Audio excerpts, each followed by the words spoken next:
Madame Khadija Ndiaye, vous êtes le ministre de la Jeunesse, des Sports et de la Culture.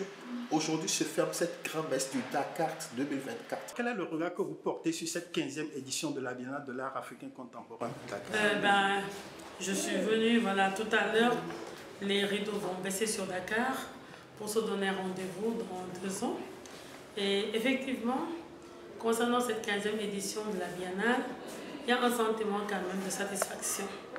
Il y a un sentiment de satisfaction en ce sens que c'est l'objectif ultime qui a été fixé au départ.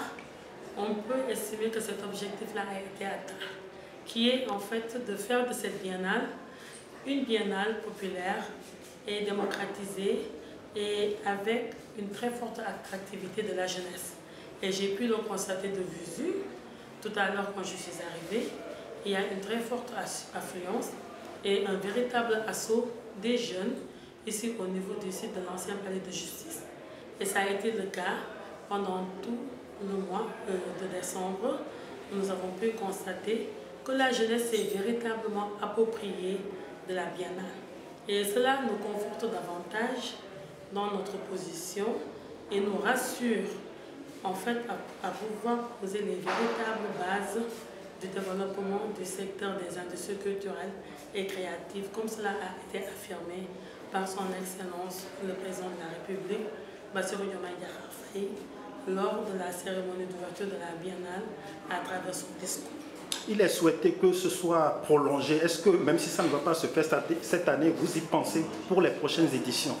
Oui, nous pensons quand même cette forte affluence et cette très forte appropriation par les populations, nous pousserons véritablement quand même à réfléchir même sur comment même organiser des biennales ou bien autre chose au niveau des régions et au niveau aussi des départements pour permettre au maximum de la population sénégalaise de pouvoir vivre l'art et de percevoir l'art aussi comme un véritable secteur, un véritable levier de développement économique et social. Nous avons déjà les centres culturels régionaux. On pourra effectivement accompagner les directeurs de ces centres culturels régionaux et les pousser pour que chaque année organiser des salons ou bien des expositions d'art au niveau de leurs infrastructures. De même, au niveau des départements aussi, nous avons en construction des maisons de la jeunesse et de la citoyenneté qui ont un contenu aussi artistique et culturel.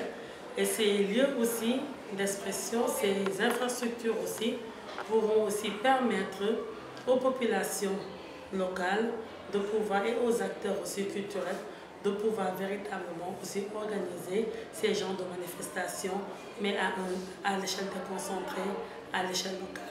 Nous sommes ici dans l'installation de Madame Germaine Anta Gaye.